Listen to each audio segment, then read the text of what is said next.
Ibu ngaji, enggak udah ngaji di RW. Semakin banyak guru, semakin luas wawasan kita. Ibu udah ngaji sama saya, ngapain ngaji ke sono? Pernah dengar ustazah ngomong begitu? Iri ustazahnya sangat bodoh, nggak ngerti hadis, nggak ngerti Quran. Silahkan ngaji kemanapun, makin banyak guru, makin cerdas Anda, wawasan Anda semakin luas. Begitu kata Allah. Al-Hasyr 23i pada BOLOT ya. Heran gua. Ayo baca.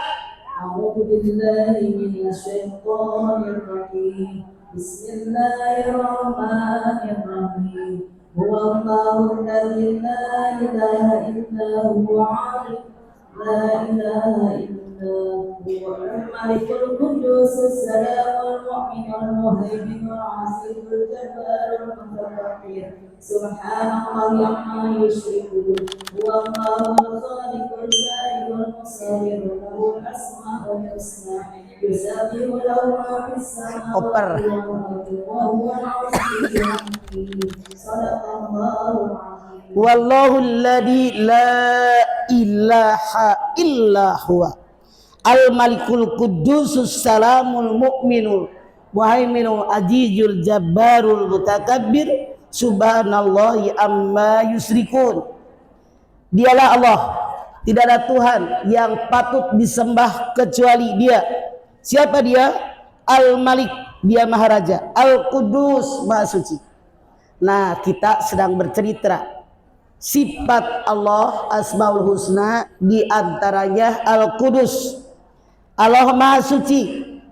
Kemudian apalagi? As-Salam, Maha memberikan keselamatan. Al-Mu'min, memberikan keamanan. Al-Muhaimin, memberikan pemeliharaan. Jadi Al-Aziz, Maha Perkasa. Al-Jabbar, Maha Kuasa.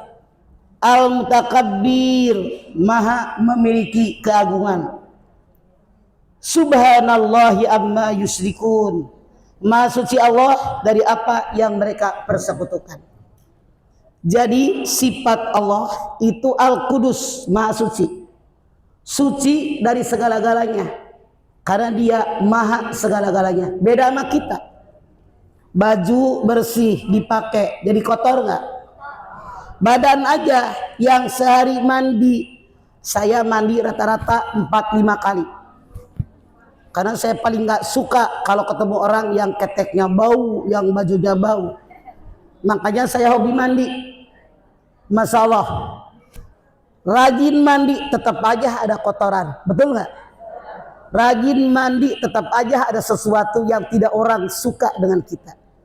Beda dengan Allah Al-Qudus, Maha Sucinya Allah, tidak ada sedikit pun yang mengotorinya. Maha Suci Allah. Di sini Allah mengatakan Al-Qudus, Maha Suci Allah. Kemudian Ibu sekarang Al-Qudus, Maha Suci, bermakna yang maha bersih dari segala sifat yang dapat ditangkap oleh indera, yang digambarkan oleh hayalan, yang dapat digetarkan oleh kalbu, atau yang dapat dijangkau oleh pemikiran. Mana kudusnya Allah? Para ulama mengatakan saking kudus-kudusnya Allah, artinya tidak ada sifat, maaf, satu, yang dianggap yang kelihatan oleh indera kita. Misalnya kalau kita kan ada panuan, ada kutil, ada upil, ada congeng, ada jigong. Saya tanya, kotoran bukan itu? Manusia ada. Saya ingat banget sama Cetati. Cetati Asrar, Mama, kalau mau ceramah bersihin semua badan. Emang kenapa? Jadi Cetati pernah menghadapi suatu pengajian. Kata Cetati, ketawa orangnya, duduk paling depan panggung. Penceramahnya upilnya nongol. Cetati wanti-wanti, maaf Bu, secantik-cantiknya orang kalau upilnya nongol, jijai apa jijai? nilainya kurang apa nambah. Misalnya ibu ketemu cowok ganteng, wih, ganteng banget. Begitu diajak ngomong, di giginya nyelip cabai hijau. Saya tanya, gantengnya nambah apa kurang? Cetati wanti-wanti. Bisa kalau ceramah ada upilnya enggak? Mengurangi nilai. Sementara Allah Al-Qudus tidak ada sedikit pun yang kotor. Yang pertama, yang ditangkap oleh indera, kelihatan juga nggak ada yang kekurangan, kecium juga enggak, kedengaran juga enggak, diraba juga nggak ada kekurangan. Itu yang pertama. Yang dapat digambarkan oleh khayalan. Punten, kalau kita melihat orang, maaf dalam tanda kutip, misalnya kayak tadi, ada upilnya seperti Cetati bilang. Kita kan membayangkan, barangkali dia mandinya nggak bersih, barangkali mandinya buru-buru, barangkali ngegosoknya nggak semua rata, dan seterusnya. Jadi dalam hayalan kita, dalam bayangan kita kelihatan yang lain-lain nyambung. Kemudian apalagi yang dapat digetarkan oleh kalbu. Punten. Kalau seandainya kita melihat ada orang, maaf, dari postur tubuhnya, misalnya begeng, mana hidung, mana nggak enak dilihat. Kalau kita bilang, ya Allah itu orang kurang gizi, ya Allah itu orang pasti nggak kuat nanjak, yaitu itu orang nggak bisa lari. Kita, kalbu kita berbicara yang lain tentang fisik daripada orang tadi. Allah tidak ada kekurangan itu, semuanya serba suci atau dijangkau oleh pemikiran. Tidak ada sedikit pun kita memikirkan tentang yang kotor dalam diri Allah. Karena Allah Al-Qudus Maha Suci. Beda dengan kita. Baju bersih dipakai kotor, mukena bersih dipakai kotor, rumah udah dipel bersih, kotor lagi nggak tar sore? Kotor. Makanya selalu hidup kita dalam ilmu fikih dimulai dengan kitab Thaharah, kitab kebersihan. Ibadah dimulai dengan kebersihan. Ini dia. Selalu dimulai dengan kebersihan. Coba, kalau seandainya kita berwudu, membersihkan diri enggak? Bersihkan diri. Kita niat kumur-kumur mulut dibuang. Secara lahir kita membuang jigong, iler dibuang. Membersihkan hidung, ingus, upil dibuang. Kemudian juga muka, siapa tahu batak kita tadi jelalatan dibuang. Tangan, siapa tahu megang yang macam-macam. Kemudian kepala, siapa tahu memikirkan sesuatu. Kemudian kaki, siapa tahu kita tadi melangkah ke tempat yang tidak benar. Ini Masya Allah, luar biasa. Makanya Al-Qudusnya Allah tidak bisa dibayangkan dengan pikiran, tidak bisa dihayalkan dengan hati, tidak ada halusinasi, kotornya di mana, tidak ada, semuanya memang Al-Qudus Maha Suci. Berbeda dengan kita. Allah bersih dari sifat-sifat yang berlaku pada semua makhluknya. Menyifati Allah dengan sifat yang paling sempurna bagi manusia merupakan pelanggaran etika, karena dia lebih agung dari semua sifat yang berlaku bagi manusia tanpa batas. Apa maksud Imam Ghazali ini?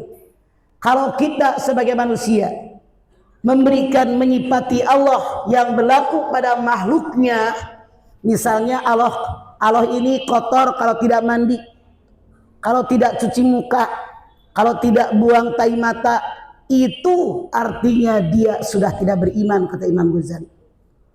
Karena menyamakan Allah dengan para makhluknya.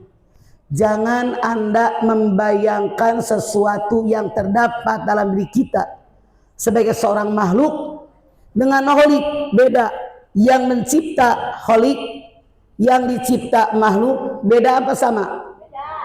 Nggak usah jauh. Nih mak bikin comro. Ibu mau nggak disamain nama comro? Ibu yang bikin comro yang dibikin oleh ibu.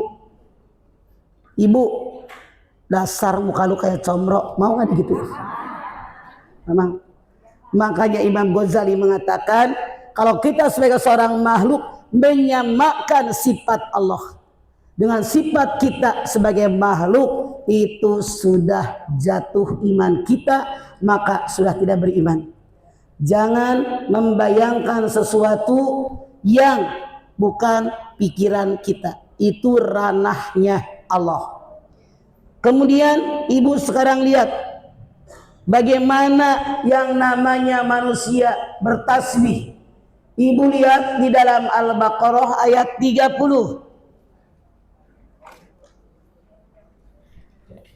Kudus, ini kudus. Silakan. Al-Baqarah 30. Udah hafal kali? Ngebuka keneh wae aneh. Sok.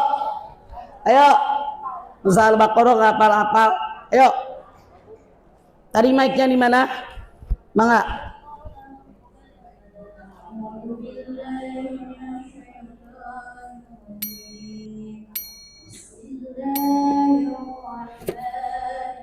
Wa idh qala rabbuka lil malaikati inni ja'ilun fil ardi khalifah qalu ataj'alu fiha may yufsidu fiha wa yasfiku dima wa nahnu nusabbihu bihamdika wa nuqaddisu lak qala inni a'lamu ma la ta'lamun. Ingat kalian ketika Tuhanmu berfirman kepada para malaikat, aku hendak menjadikan khalifah di muka bumi. Malaikat berkata, apakah engkau hendak menjadikan orang yang merusak dan menumpahkan darah di muka bumi? Sedangkan kami selalu bertasbih, memujimu, menyucikanmu. Allah berfirman, sungguh aku mengetahui apa yang tidak kamu ketahui. Anda lihat dalam ayat ini, Allah berfirman kepada malaikat, aku sebagai Tuhan kalian akan menciptakan manusia sebagai khalifatullah fil ardh, wakil Allah di muka bumi. Malaikat protes, kenapa engkau menciptakan manusia? Manusia hanya satu, menumpahkan darah. Dua, manusia hanya merusak bumi. Sementara aku selalu menyucikan engkau ya Allah. Kami bertasbih kepadamu ya Allah. Kata Allah, diam-diam aku lebih tahu apa yang kalian tidak ketahui. Jadi pada ayat ini kita tahu malaikatnya sotoy. Manusia cuman tukang menumpahkan darah. Manusia cuman tukang merusak bumi. Tapi memang benar apa yang dikatakan oleh malaikat, tapi Allah berbeda. Aku lebih tahu daripada kamu. Makanya manusia oleh Allah diberikan ilmu pengetahuan. Di sini Allah bilang sama malaikat, manusia cuman, kata Allah, manusia ini jadi wakil Allah di muka bumi. Malaikat bilang manusia cuman tukang menumpahkan darah, tukang merusak bumi. Terbukti nggak sekarang manusia tukang menumpahkan darah? Terbukti. Gara-gara berebut cewek saling bunuh, gara-gara sebel saling bunuh, dagangan nggak laku saling bunuh, gara-gara parkiran saling bunuh. Benar, gampang sekali menumpahkan darah. Berebut warisan saling bunuh saudara kandung. Apalagi merusak bumi. Kita tahu depan mata betapa bumi dirusak oleh manusia. Lihat jalan ke Tanah Baru, rumah di pinggir kali sampai pada ngongkong di kali. Iya Pak, iya. Kalau longsor, Pemda minta ganti rugi. Kemana otak mereka? Coba, ini kesalahan mereka. Bukan tempat rumah kali dibikin rumah, memang tukang merusak bumi. Satu yang di Rio, awalnya 25 hektar, Sekarang tinggal 10 hektar aja enggak. Lihat dari Arif Rahman Hakim. Tadinya langsung pinggir jalan itu satu. Sekarang pertokoan, ada gereja, ada sekolah, ada kontrakan, diurub. Lihat yang di Jalan Dukuh, Pasar Lama, diurub semua itu. Kontrakan, banyak pangkalan beca. Coba, siapa yang salah kalau air banjir di Lio? Manusia. Rumahnya air diurub, dibikin rumah manusia. Begitu air mudik, rumah gue di mana? Ngerendam manusia, ribut aja. Manusia tukang merusak bumi, benar. Dengan ayat ini Anda lihat waktu Allah Subhanahu wa taala memerintahkan Nabi Ibrahim menyembelih anaknya Ismail, Allah mengundang segenap malaikat. Malaikat yang di langit, yang di bumi, pewaris rahmat, rezeki, semua diundang menyaksikan penyembelihan ini. Kenapa? Mereka bilang manusia cuman tukang merusak bumi, tukang menumpahkan darah. Dibuktikan oleh Allah Subhanahu wa taala ketika Nabi Ibrahim, ini udah saya berkali-kali ngomong, diperintahkan menyembelih anaknya Ismail, nanya dulu, "Panggur madataro?" Bagaimana pendapatmu wahai anakku? Artinya kita orang tua tidak bisa dieksekuter tuh anak. Tidak bisa anak didikte. Tanya dulu, mau nggak kuliah di sini? Tanya dulu, mau nggak menikah dengan yang ini? Kata Ismail, ya abatib almatu maru satajiduni insyaallah minasabirin. Kerjakan ayah perintah Allah. Insyaallah ayah mendapatkan saya sabar. Nabi Ibrahim nanya, apa syarat yang kau ajukan? Satu, ikat tangan saya, ikat kaki saya, biar nggak berontak lagi sembelih. Baju ini buka, kasih mamah di rumah buat penangan. Hadapkan wajah saya ke bumi, kalau ngadap ke atas takut ayah nggak tega menyembelih saya. Gulung sarung ayah, 5 syaratnya. Dikerjakan semuanya, digesek leher Ismail, nggak mempan. Makin terik matahari, makin panas, dua-duanya udah lelah. Kata Ismail, ayah yang keras ya, tekan, tidak mempan. Kata Ismail, ayah barangkali karena tangan diikat, karena kaki diikat, karena wajah saya menghadap ke bumi, Allah mengira saya tidak ikhlas. Buka ikatan tangan, buka ikatan kaki, hadapkan wajah saya ke langit, biar Allah tahu saya ikhlas disembelih olehmu karena perintah Allah. Malaikat yang menyaksikan makin ketar-ketir. Kok segitunya manusia? Dibuktikan oleh Allah bahwa manusia bukan hanya menumpahkan darah, bukan hanya merusak bumi, tapi manusia yang beriman. Ibrahim nungguin anak puluhan tahun. Ismail punya nyawa cuma 1. Dibuka ikatan tangan, dibuka ikatan kaki, dadapan ke langit, digesek lagi, tidak mempan. Terus tidak mempan. Ibrahim capek, Ismail juga lelah. Nabi Ibrahim berdiri, sudah keringetan, dilempar pisaunya mengenai batu besar. Dengan kudrat iradat Allah, batunya terbelah 2. Nabi Ibrahim marah, hai pisau, kenapa leher anakku yang kecil dan lembut tidak bisa engkau potong, sementara batu besar yang keras bisa engkau belah 2. Saat itu pisau, sebentar bu, mata saya kegesek nih. Saat itu pisau dengan kudrat iradat Allah bisa ngomong, hei Ibrahim, engkau makhluk, aku makhluk. Engkau perintahkan aku memotong leher anakmu, sementara Allah Tuhanmu dan Tuhanku mengatakan, wahai pisau, jangan sedikit pun kau lukai leher Ismail. Maka aku mengikuti perintah Allah Tuhanmu dan Tuhanku. Masya Allah bu, luar biasa. Ismail nggak jadi disembelih, diganti kambing gibas. Malaikat saking kagumnya dengan keimanan Ibrahim, saking kagumnya dengan keimanan Ismail yang punya nyawa cuma 1, dia bertakbir, Allahu Akbar, Allahu Akbar, Allahu Akbar. Dijawab oleh Ibrahim, la ilaha illallah, Allahu Akbar. Dijawab oleh Ismail, Allahu Akbar walillahilham. Malaikat yang awalnya tidak terima kita manusia jadi wakil Allah di muka bumi, ternyata melihat kenyataan iman daripada Nabi Ibrahim, iman Ismail, kagum sampai bertakbir. Ini sejarah kenapa tiap datang hari raya kita diperintahkan bertakbir. Nah, pertanyaannya, kenapa bukan malaikat yang diwakil Allah di muka bumi? Kenapa manusia yang diwakil Allah di muka bumi? Anda silahkan lihat di dalam surat Al-Baqarah 31. Sabulana, sok. Ayo, orang yang berbeda bahasa enggak? Tadi mic-nya di mana? Silakan, di mana mic-nya?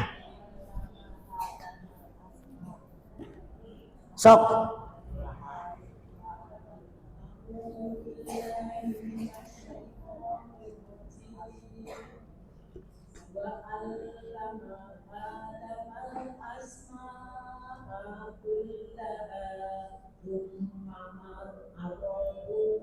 Arodohum dohum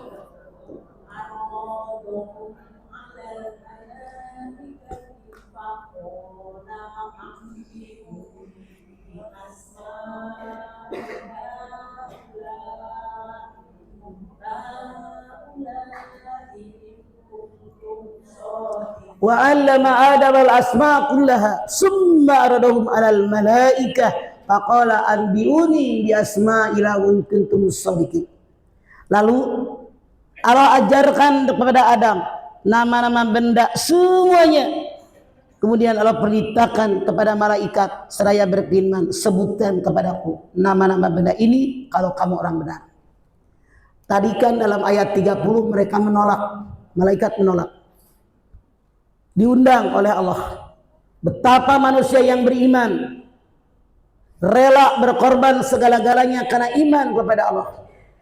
Ternyata manusia karena diciptakan oleh Allah sebagai wakil Allah di muka bumi diberikan ilmu. Wa 'allama Adam al-asma'a kullaha.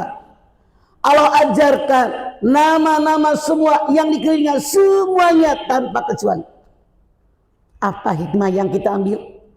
Kalau kita merasa manusia, kalau kita merasa turunan Adam, pergunakan otak kita, cari ilmu, cari ilmu, cari ilmu. Manusia. Ibu ngaji nggak udah tua, justru udah tua hampir mati. Pikir, karena ada yang diajak ngaji begitu kan. Bu ngaji nggak udah tua, justru tua, lagi dikit Ijroil udah jemput. Yang ketawa mikir nyari ilmu. Ada lagi yang diajak ngaji, ibu ngaji di rumah juga udah ngaji, dia salah kaprah. Dia berpikir yang namanya ngaji hanya baca Quran. Ibu ngaji di rumah juga ngaji. Kalau ibu ngaji sendirian di rumah nggak ada yang ngajarin, bagaimana hidup kita mau benar? Wa 'allama Adam al-asma'a kullaha. Semua ilmu wajib kita ketahui. Jangan ibu bilang saya kan umat Islam buat akhirat doang. Kagak. Sebelum akhirat kan dunia dulu. Cari ilmu dagang, cari ilmu komunikasi, cari ilmu sosial, bagaimana bersosialisasi, bagaimana komunikasi dengan orang, cari ilmu berhitung, nambah kurang. Coba lu dagang, kalau nggak bisa ngitung tekor. Apalagi sekarang duit 50.000 hampir sama sama yang 2.000. Iya, Mbak Iye. Lu bisa tekor lu. Berapa nih duitnya? 2.000. Kata yang beli dibohongin 50.000, dikembaliin tekor kan lu. Bisa ngitung. Wa 'allama. Semua ilmu kita pelajari. Jangan tanggung-tanggung. Coba. Kalau pengen bahagia di dunia, cari ilmu dunia. Kalau pengen bahagia di alam akhirat, cari ilmu akhirat. Kalau pengen bahagia dunia akhirat, cari ilmu keduanya, ilmu dunia, ilmu akhirat. Ibu mau nggak bahagia di dunia? Siapa yang pengen bahagia di dunia? Siapa yang pengen bahagia di akhirat? Siapa yang pengen bahagia dunia akhirat? Lu salah. Dunia nggak ada yang ngacung, yang ngacung. Bagaimana bahagia dunia akhirat kalau dunianya kagak bahagia? Norak. Balik dari siapa yang pengen bahagia di dunia ngacung? Ini dunia dulu. Heran gue, ngaji puluhan tahun. Kalau dunia kagak bahagia, bagaimana akhirat lu mau bahagia? Tahu? Siapa yang pengen bahagia dunia ngacung? Heran pada lemot. Siapa yang pengen bahagia di akhirat ngacung? Siapa yang pengen bahagia dunia akhirat? Makanya belajar minal mahdi ilal lahdi, dari boyang sampai di kubur. Saya mah udah tua nggak ngaji ah. Udah tua, Ijroil lagi dikit ngejemput. Ibu ngaji, enggak, udah ngaji di RW. Semakin banyak guru, semakin luas wawasan kita. Saking wajibnya nyari ilmu, Anda lihat Al-Muluk 15. Al-Muluk 15. أعوذ بالله من الشيطان الرجيم هو الذي جعل لكم الأرض ذلولا فامشوا في مناكبها وكلوا من رزقه وإليه النشور والذي جعل لكم الأرض ذلولا فامشوا في مناكبها وكلوا من رزقه وإليه النشور. Dialah Allah yang menciptakan bumi yang mudah dijelajahi. Jelajahi seluruh alam dunia, cari ilmunya, cari rezekinya, makan sebagiannya, kalian kembali kepadaku. Bu, yang menciptakan bumi, langit Allah.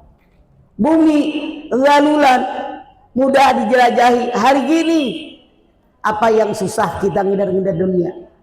Pesawat ada, HP ada.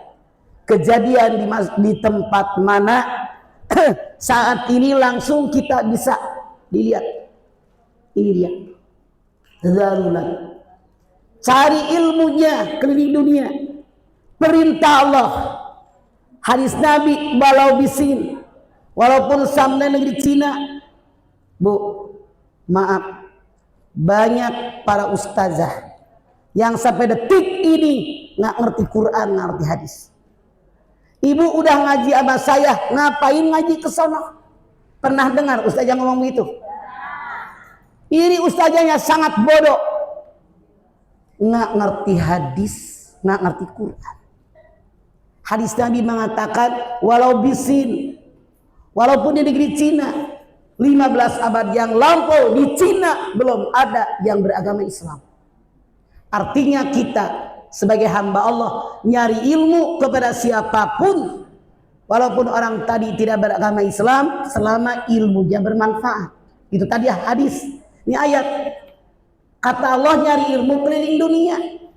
Kalau ada ustazah bilang ngapain ngaji sama dia, udah ngaji sama saya, itu bodoh, nggak ngerti Quran. Sampai detik ini banyak yang begitu. Ditegur galakan dia. Sotoy, merasa paling pintar. Silahkan ngaji kemanapun, makin banyak guru, makin cerdas Anda, wawasan Anda semakin luas. Begitu kata Allah. Sampai Allah bilang cari ilmu keliling dunia. Dengan karakter guru yang berbeda, menerangkannya tentu berbeda. Karena menerangkannya berbeda, wawasan mereka berbeda, latar belakang mereka berbeda, tapi dalam kebenaran makin luas wawasan.